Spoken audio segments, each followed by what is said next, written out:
What's up, Leadership 723? My name is Fred Quick. I'm the Assistant Director for Admissions at the College of Charleston. My main duties in the office are recruitment and travel coordination for the southern states, along with serving as the liaison for the Office of Enrollment Information. I actually started in the Office of Admissions in 2014, working with access initiatives and pre-college programming for the PD Grand Strand area. The PD Grand Strand area is known as the Corridor of Shame, and that place is a little close to my heart, and I'll explain that a little bit later. But this is actually my first semester in the leadership program at the Citadel. It's been quite the introduction back into doing schoolwork on a nightly basis. I graduated from the College of Charleston in 2014 with a degree in sociology. I actually started in 2009 with the hope of double majoring in business administration and hospitality and tourism. But in true liberal arts fashion and a lot of soul searching, I actually found my way into sociology. I chose sociology with the hope of actually going into counseling. Now, I was being real with myself, and I knew that I don't like kids that much, so I wasn't prepared to be in a high school on a daily basis. But I did want to be able to go in and actually sell the dream of going to college and actually making that dream a reality for those students. And so the College of Charleston presented an opportunity to actually do that. And in my interview, I said that the Corridor of Shame didn't receive any love from the College of Charleston. And in my first year, they released the reins and they told me, well, you go do it.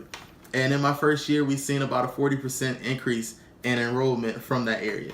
And a big part of that, I'm not going to say I'm taking all the credit for it, but a big part of that literally is just in access. It's just in exposure. It's just being aware of what's there and having someone tell you that it's going to be a safe and an open place for you to be. So, College of Charleston has played a huge role in me wanting to go into counseling, but also in me wanting to go into leadership. Now, my job in admissions, serving as the assistant director, is great. The travel component of my job is second to none. I go to a lot of amazing places. I told you I'm the counselor for the South, so I spend a lot of time in South Florida, in Orlando, in Atlanta, in New Orleans or Nolans, all over the Deep South. So it's great. But my favorite part, and the part that actually has hooked me the most, is actually the relationship I'm able to build with those students. So in me choosing the leadership program, it's not just from a selfish place of learning how to effectively communicate with upper management and leadership on our staff, of bridging those silos, but it's also in being able to actually teach and encourage students to find the leader within them, to actually find those strengths and those natural skills to be able to help them navigate this 4-year period of college, of higher education, and their matriculation, to be able to find those leaders and help them guide into the next stage of their life. So in my time at the College of Charleston as an employee, I actually just seen my first class graduate. When I started in admissions back in 2014, the executive director for admissions at the Citadel actually told me that if I see my first class graduate, I'm going to be stuck for life. And I hate to say that he might be right. So on this past weekend, I actually seen that class walk across the stage. I was on the stage with them, so being able to hug them for the last time, well, not the last time, but the last time as a Cougar before they're alumni like myself.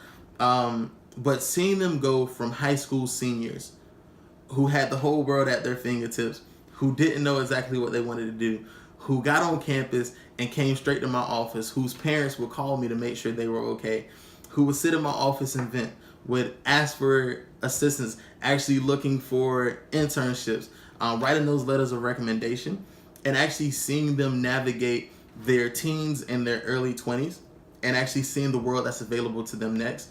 It made me want to ensure that I am prepared to give them all the tools they need to be successful. So I hope to take the lessons that we learn within this leadership program from the teachings of Dr. Wilt and from the lessons that we're able to share to and from each other, to be able to be an effective leader and an effective cultivator of leadership. So in this, I'm excited to learn and grow within this program. I'm excited to see what everyone has to share. And I forgot to talk about myself. Let me see. I mentioned on one of my posts that I'm actually engaged. My fiance is actually standing right behind the camera. But anyway, so she's actually a social worker. She's currently in a Master's of Public Health program at the Medical University, where she also works. And I think we're competing to see who can get the most degrees in the city of Charleston because she's a CFC alum as well. So we have a little CFC love story going. And I hope that's enough about my personal life. If that works, if y'all want to send gifts, feel free to do so. I appreciate free presents. But back to the point. I'm so excited to learn and grow within the leadership program. I'm excited to learn effective communication and also learning it to be able to teach it to the next generation.